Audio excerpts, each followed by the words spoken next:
Il existe une idée que nous répétons depuis l'enfance, presque mécaniquement, que l'univers est immense. Nous l'acceptons. Nous la prononçons.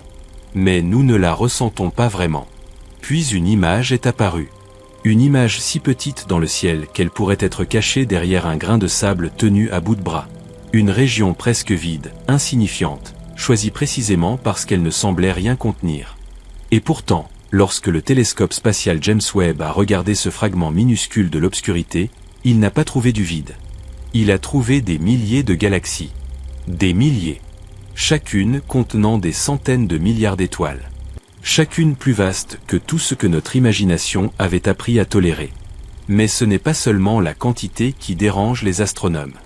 C'est le moment où ces galaxies apparaissent dans l'histoire cosmique. Certaines semblent exister beaucoup trop tôt.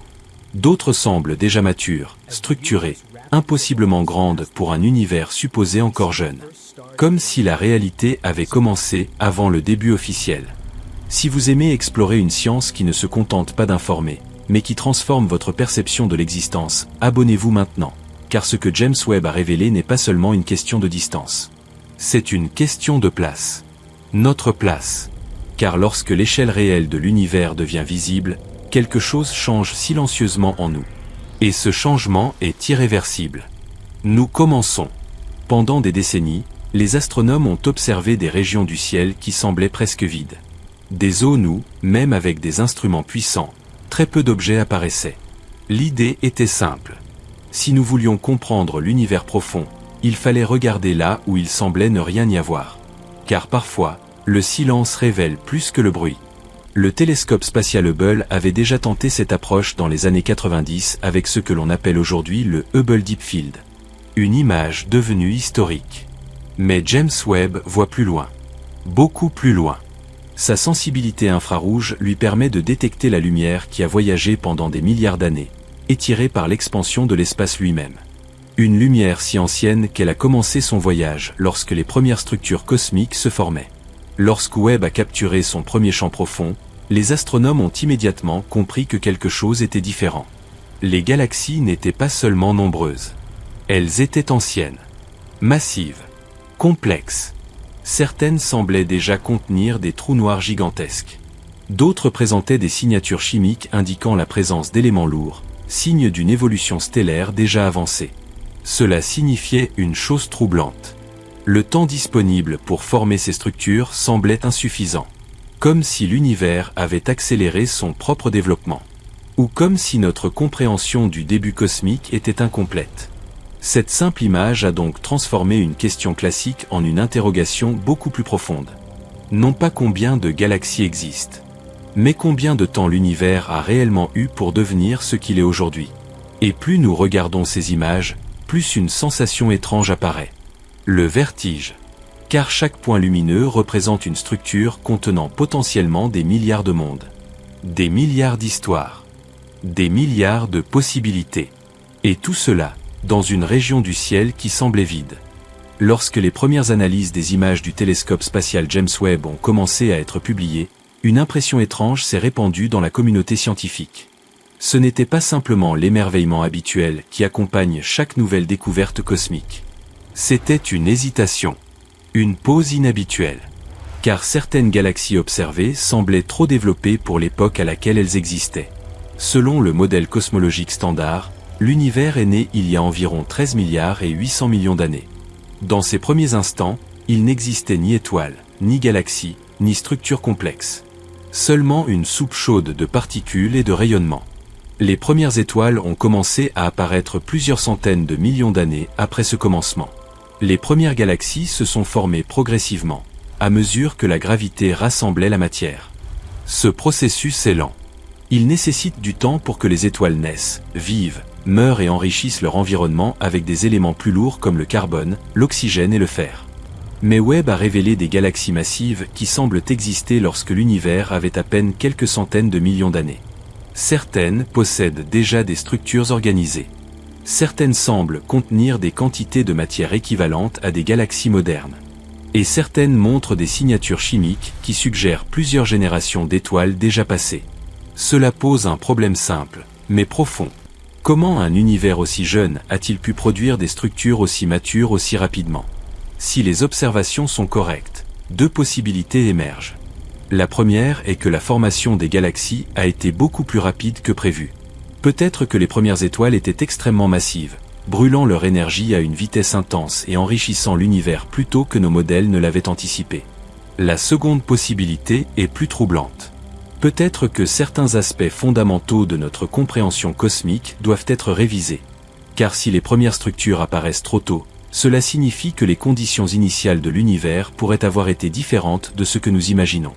Certains chercheurs explorent déjà l'idée que la matière noire aurait pu jouer un rôle encore plus important dans l'accélération de la formation galactique. D'autres envisagent que des fluctuations primordiales de densité aient été plus prononcées que prévu. Et d'autres encore posent une question plus radicale. Et si notre chronologie cosmique n'était qu'une approximation? Chaque nouvelle observation de Webb ajoute des données à cette énigme. Certaines galaxies observées semblent si lumineuses qu'elles pourraient abriter des trous noirs supermassifs déjà formés. Mais un trou noir de cette taille nécessite normalement des milliards d'années de croissance. Alors comment expliquer leur présence si tôt? Ce que James Webb révèle n'est pas simplement un univers plus grand. Il révèle un univers plus rapide, plus dynamique, plus difficile à anticiper, et peut-être plus ancien dans sa complexité que nous ne l'avions imaginé. Chaque image semble nous rappeler que notre compréhension actuelle n'est peut-être qu'un premier brouillon de la réalité. Un brouillon encore incomplet. Et si les premières galaxies ont évolué plus vite que prévu, cela signifie que l'histoire cosmique pourrait contenir des chapitres entiers que nous n'avons pas encore appris à lire. Dans le silence des données, une idée commence à émerger. Peut-être que le véritable choc provoqué par James Webb n'est pas la taille de l'univers, mais la vitesse à laquelle il est devenu complexe. Parmi toutes les découvertes du télescope spatial James Webb, certaines ont provoqué une réaction particulièrement intense chez les cosmologistes. Des trous noirs gigantesques, déjà présents dans un univers extrêmement jeune. Dans notre compréhension actuelle, les trous noirs supermassifs se forment progressivement. Une étoile massive s'effondre, créant un trou noir initial relativement petit. Ensuite, pendant des milliards d'années, ce trou noir accumule de la matière, fusionne avec d'autres trous noirs et grandit lentement. C'est un processus qui demande du temps. Beaucoup de temps. Mais Webb a observé des objets lumineux situés si loin que leur lumière a commencé son voyage lorsque l'univers avait moins d'1 milliard d'années. Et pourtant, ces objets semblent déjà contenir des trous noirs ayant des masses équivalentes à des millions, voire des milliards de soleils. Cela ne correspond pas à la vitesse de croissance prévue par les modèles standards. Même dans les scénarios les plus optimistes, la formation d'un trou noir supermassif aussitôt dans l'histoire cosmique semble difficile à expliquer. Car pour atteindre une telle taille, ces objets auraient dû absorber de la matière à un rythme extrêmement élevé, presque sans interruption. Or, l'univers primitif n'était pas encore riche en structures complexes capables d'alimenter ce processus de manière continue. Alors, comment expliquer leur présence? Certains chercheurs proposent l'existence de trous noirs dits primordiaux, formés directement à partir de fluctuations de densité dans les premiers instants de l'univers. D'autres suggèrent que les premières étoiles étaient beaucoup plus massives que celles que nous observons aujourd'hui, produisant des trous noirs initiaux déjà très grands. Mais même ces hypothèses ne résolvent pas entièrement le problème. Car certains objets observés par Webb semblent atteindre des masses extrêmes en un temps cosmique extrêmement court. Cela suggère que notre compréhension de la formation des structures pourrait être incomplète, ou que certains mécanismes physiques encore inconnus ont joué un rôle crucial dans les premières étapes de l'univers. Ce qui rend ces observations encore plus fascinantes, c'est leur cohérence. Ce n'est pas un seul objet étrange isolé. Plusieurs observations indépendantes indiquent une population d'objets massifs apparaissant très tôt dans l'histoire cosmique. Comme si l'univers avait trouvé un moyen d'accélérer la formation de ces structures les plus extrêmes. Les trous noirs sont déjà des objets mystérieux. Ils défient notre intuition. Ils déforment l'espace et le temps. Mais leur présence précoce ajoute une nouvelle couche de mystère.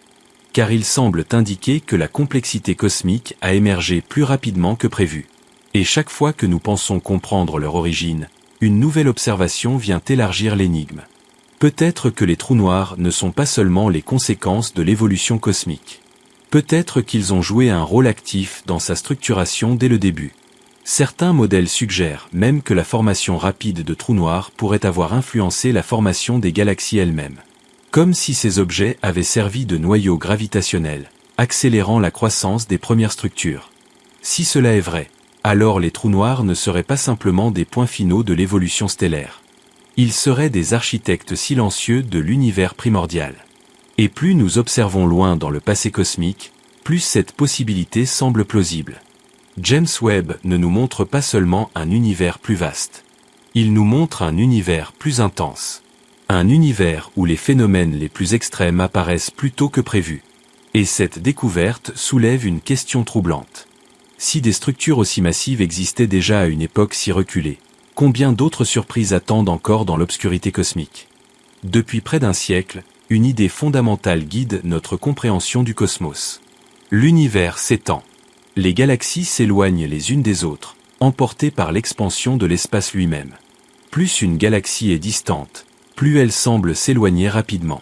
Cette relation, découverte par Edwin Hubble, a transformé notre vision du cosmos. L'univers n'est pas statique. Il évolue. Il change. Mais aujourd'hui, une question inattendue trouble cette image. À quelle vitesse exactement l'univers est-il en train de s'étendre? Deux méthodes principales permettent de mesurer ce rythme cosmique.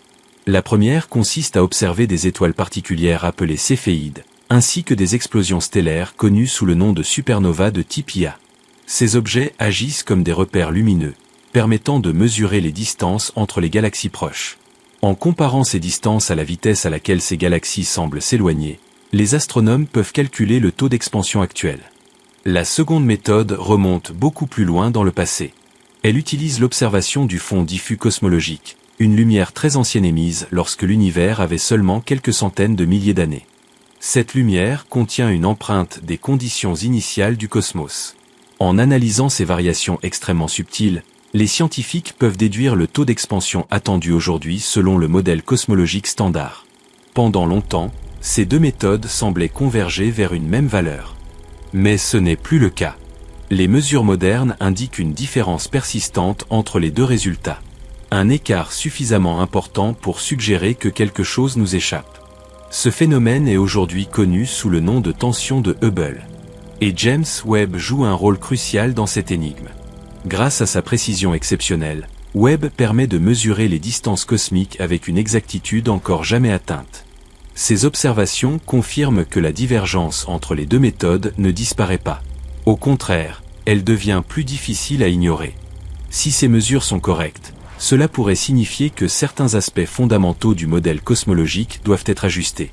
Peut-être que la nature de l'énergie sombre, la mystérieuse force responsable de l'accélération de l'expansion, n'est pas exactement celle que nous imaginons. Peut-être que la matière noire se comporte différemment à grande échelle. Ou peut-être qu'un élément encore inconnu influence la dynamique du cosmos. Chaque possibilité ouvre un champ de recherche immense. Car comprendre l'expansion de l'univers, c'est comprendre son destin. Si l'expansion accélère de manière constante, les galaxies finiront par s'éloigner au point de devenir invisibles les unes pour les autres. Le ciel nocturne deviendrait progressivement plus sombre, plus vide, plus silencieux.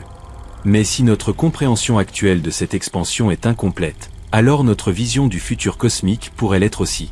Ce que James Webb révèle, ce n'est pas seulement une mesure plus précise. C'est une question plus profonde. Pourquoi l'univers semble-t-il suivre deux rythmes différents selon la manière dont nous l'observons? Dans un domaine où la précision est essentielle, même une petite divergence peut signaler une révolution scientifique en préparation. Et si la tension de Hubble indique réellement une nouvelle physique, alors cela signifie que l'univers contient encore des lois que nous n'avons pas découvertes. Des lois qui pourraient transformer notre compréhension de la réalité elle-même. L'expansion du cosmos n'est plus seulement un fait établi. Elle est devenue un mystère actif. Un mystère qui continue de grandir, à mesure que l'univers lui-même s'étend. Il existe une limite que même la lumière ne peut franchir. Une frontière silencieuse qui définit tout ce que nous pourrons un jour observer. Nous appelons cette limite l'univers observable. Ce n'est pas la fin de l'univers lui-même, mais la fin de ce que la lumière a eu le temps de nous montrer depuis le commencement du cosmos. Car la lumière, malgré sa vitesse immense, n'est pas instantanée. Elle voyage. Et ce voyage prend du temps. Lorsque nous observons une galaxie située à des milliards d'années-lumière, nous ne la voyons pas telle qu'elle est aujourd'hui. Nous la voyons telle qu'elle était lorsque sa lumière a commencé son voyage vers nous. Observer loin signifie observer le passé. Plus nous regardons profondément dans l'espace, plus nous remontons dans le temps cosmique. Mais il existe une distance à partir de laquelle la lumière n'a pas encore eu suffisamment de temps pour atteindre la Terre. Au-delà de cette limite, même si des galaxies existent, même si des structures immenses se forment, même si des phénomènes extraordinaires se produisent, nous ne pourrons jamais les voir. Pas aujourd'hui. Pas demain. Jamais. Cette frontière n'est pas statique. Elle évolue avec le temps, car la lumière continue de voyager. Mais l'expansion de l'univers complique encore davantage cette situation. L'espace lui-même s'étend, augmentant la distance entre les galaxies. Certaines régions de l'univers s'éloignent de nous si rapidement que leur lumière ne pourra jamais nous atteindre, même si elle a déjà commencé son voyage. C'est une idée difficile à accepter. Il existe des parties de la réalité qui resteront à jamais hors de portée de toute observation. Des galaxies que nous ne connaîtrons jamais. Des histoires cosmiques qui resteront silencieuses pour toujours. James Webb nous rapproche de cette frontière plus que tout autre instrument avant lui. Il observe certaines des premières galaxies jamais détectées. Il capte une lumière qui a voyagé pendant presque toute l'histoire de l'univers. Mais même Webb ne peut pas voir au-delà de cette limite fondamentale. Car cette limite n'est pas technologique. Elle est physique. Elle est inscrite dans la structure même de l'espace et du temps. Comprendre l'existence de cette frontière transforme notre perspective. Car cela signifie que ce que nous appelons l'univers n'est peut-être qu'une fraction de la réalité totale. Au-delà de ce que nous pouvons observer, il pourrait exister d'innombrables galaxies supplémentaires. Des structures encore plus vastes. Des régions entières de cosmos totalement inaccessibles. Lorsque nous contemplons cette idée, une sensation étrange apparaît. Nous réalisons que notre connaissance, même amplifiée par les instruments les plus avancés jamais construits, restera toujours partielle. Toujours limitée. James Webb ne révèle pas seulement ce que nous pouvons voir. Il révèle aussi, indirectement, l'immensité de ce que nous ne verrons jamais. Et dans cette prise de conscience se trouve peut-être l'aspect le plus vertigineux de tous. L'univers observable n'est pas la totalité de l'univers. C'est simplement la partie qui a eu le temps de nous atteindre. Tout le reste demeure caché derrière l'horizon cosmique. Invisible. Silencieux. Et pourtant, presque certainement réel. Lorsque nous imaginons l'univers, nous pensons souvent à des galaxies isolées, flottant dans un vide immense, séparées par des distances presque impossibles à concevoir. Mais en observant le cosmos à très grande échelle, une image différente apparaît. Les galaxies ne sont pas distribuées au hasard. Elles forment un réseau. Une structure gigantesque qui ressemble à une toile. Un enchevêtrement de filaments lumineux reliant des amas de galaxies, séparés par des régions presque vides appelées vides cosmiques. Cette structure est connue sous le nom de toile cosmique. Et James Webb nous permet d'observer ces détails avec une précision sans précédent. À grande échelle, l'univers ressemble presque à une structure organique. Comme un système nerveux cosmique. Comme si la matière s'était organisée en motifs complexes sous l'influence de la gravité. Les filaments de la toile cosmique contiennent la majorité des galaxies. Entre ces filaments se trouvent d'immenses régions où très peu de matière existe. Des zones si vastes que des millions d'années-lumière peuvent s'écouler sans rencontrer une seule galaxie. Cela signifie que l'univers n'est pas uniformément rempli. Il possède une architecture, une géométrie, une structure qui s'est formée progressivement depuis les premières fluctuations de densité apparues peu après le Big Bang. Ces fluctuations étaient extrêmement subtiles. De minuscules variations dans la distribution de matière. Mais sous l'effet de la gravité, ces petites différences ont grandi au fil du temps. La matière s'est accumulée dans certaines régions. Elle s'est raréfiée dans d'autres. Et après des milliards d'années, cette évolution a donné naissance à la toile cosmique. James Webb ne voit pas directement la matière noire, l'élément invisible qui constitue la majorité de la masse de l'univers.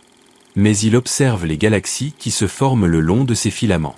Ces galaxies agissent comme des traceurs lumineux, révélant indirectement la présence de cette structure invisible. La matière noire agit comme un squelette gravitationnel. Un cadre autour duquel la matière visible s'organise. Sans elle, les galaxies telles que nous les connaissons n'existeraient probablement pas. Ce qui rend la toile cosmique encore plus fascinante, c'est son échelle. Certains filaments s'étendent sur des centaines de millions d'années-lumière. Les amas de galaxies situés à leurs intersections contiennent des milliers de galaxies individuelles. Des concentrations de matière parmi les plus massives de tout l'univers. Lorsque nous observons ces structures, nous comprenons que l'univers n'est pas simplement vaste. Il est structuré à une échelle presque inconcevable. Et James Webb nous permet de voir cette structure plus loin dans le passé que jamais auparavant. Cela signifie que même dans un univers jeune, cette organisation commence déjà à apparaître.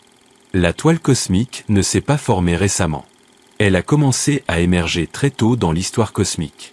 Cette découverte renforce l'idée que l'univers a évolué rapidement vers la complexité. Très rapidement. Plus nous observons ces structures profondes, plus une question émerge.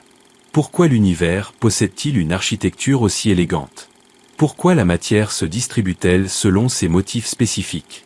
Certaines simulations cosmologiques reproduisent cette structure avec une précision impressionnante. Mais même ces simulations reposent sur des hypothèses concernant la nature de la matière noire et de l'énergie sombre. Deux composants que nous ne comprenons pas encore complètement. La toile cosmique nous rappelle que la plus grande partie de la réalité est invisible. Nous voyons les galaxies. Mais nous ne voyons pas la structure qui guide leur formation. James Webb agit comme une lumière projetée sur une architecture cachée. Une architecture qui relie les galaxies entre elles à travers des distances inimaginables. Une architecture qui suggère que l'univers possède une cohérence à très grande échelle. Comme si le cosmos n'était pas seulement un espace rempli d'objets, mais un système organisé. Un système en évolution. Un système dont la complexité continue de se révéler, image après image. Et plus cette structure devient claire, plus notre propre place dans l'univers semble devenir étonnamment petite. Comprendre l'échelle de l'univers ne consiste pas seulement à accumuler des chiffres. C'est une confrontation avec les limites de l'esprit humain. Car notre cerveau n'a pas évolué pour imaginer des distances de millions d'années-lumière.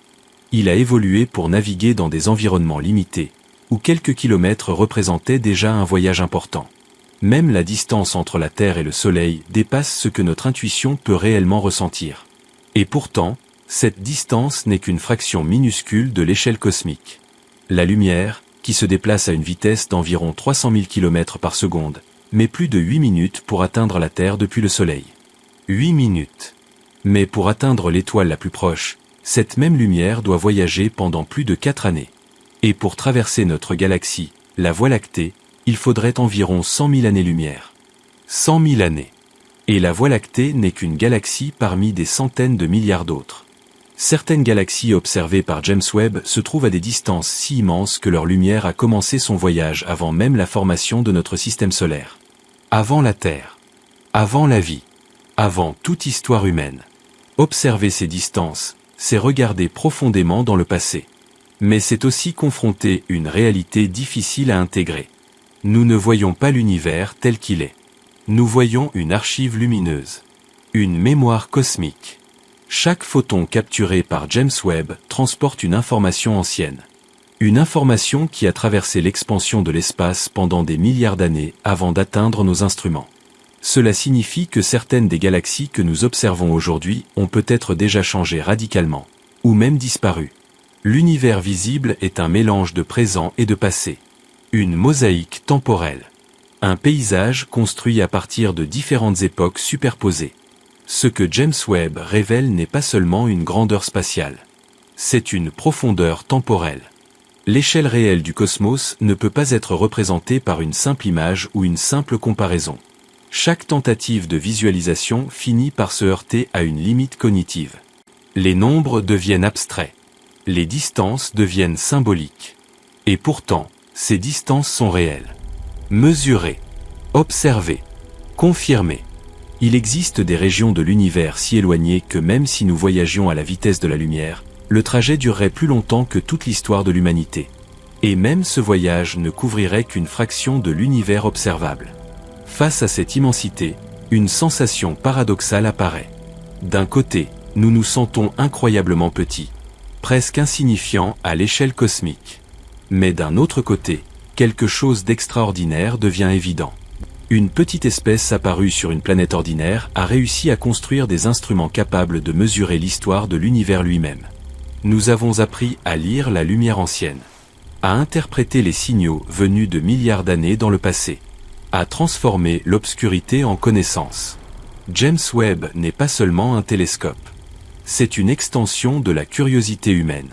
Une preuve que même dans un univers presque inconcevablement vaste, l'intelligence peut émerger et chercher à comprendre. L'échelle du cosmos peut être terrifiante. Mais elle est aussi une invitation. Une invitation à explorer, à questionner, à continuer d'observer. Car chaque nouvelle découverte nous rappelle que la réalité est plus vaste que notre imagination initiale. Et peut-être que la véritable leçon révélée par James Webb n'est pas seulement que l'univers est immense, mais que notre capacité à chercher à le comprendre l'est aussi. Pendant longtemps, l'immensité de l'univers était une idée abstraite, un concept, une notion scientifique que l'on pouvait accepter sans vraiment en ressentir l'impact. Nous savions que le cosmos était vaste, mais cette immensité restait théorique, presque distante, comme un nombre trop grand pour être imaginé. Puis James Webb a transformé cette abstraction en évidence visuelle. Une image après l'autre, il a montré que même les régions du ciel qui semblaient vides sont remplies de galaxies. Des galaxies anciennes. Des galaxies massives. Des galaxies qui existaient déjà lorsque l'univers n'avait qu'une fraction de son âge actuel. Chaque observation a ajouté une nouvelle couche de profondeur à notre compréhension du réel. Un univers où les premières structures apparaissent plus tôt que prévu. Un univers où des trous noirs gigantesques existent déjà dans les premiers chapitres de l'histoire cosmique. Un univers dont l'expansion ne semble pas suivre un seul rythme parfaitement cohérent. Un univers dont une grande partie restera à jamais hors de portée de toute observation. Un univers structuré comme une immense toile invisible reliant des milliards de galaxies. Et surtout, un univers dont l'échelle dépasse toute intuition humaine. Ce que James Webb révèle n'est pas seulement une collection de découvertes isolées. C'est une transformation progressive de notre perspective.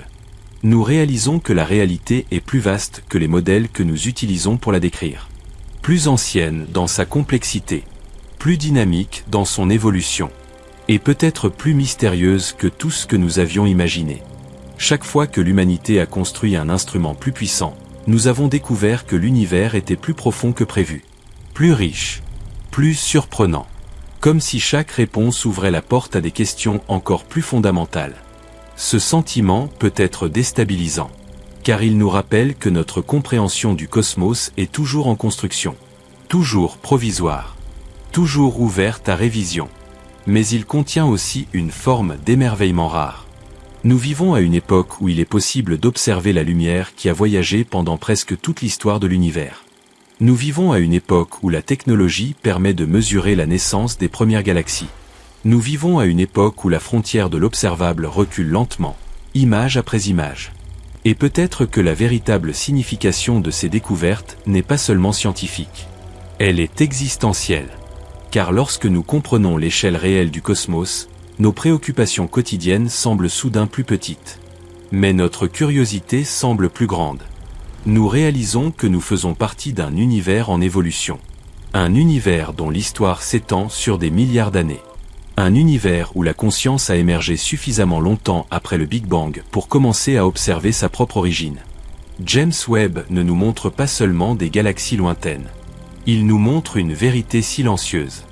Nous sommes une partie minuscule d'une réalité immense.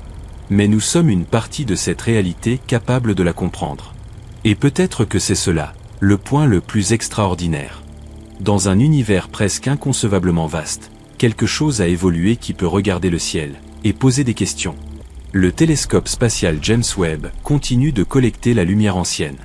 Et avec chaque nouvelle observation, notre vision du cosmos devient plus profonde, plus précise et plus humble. L'échelle révélée est réelle, mesurée, confirmée. Et elle continuera de transformer notre compréhension pendant des générations. Car la véritable immensité de l'univers n'est pas seulement dans la distance entre les galaxies. Elle réside dans la quantité d'inconnus qui reste encore à explorer. Et cette exploration ne fait que commencer.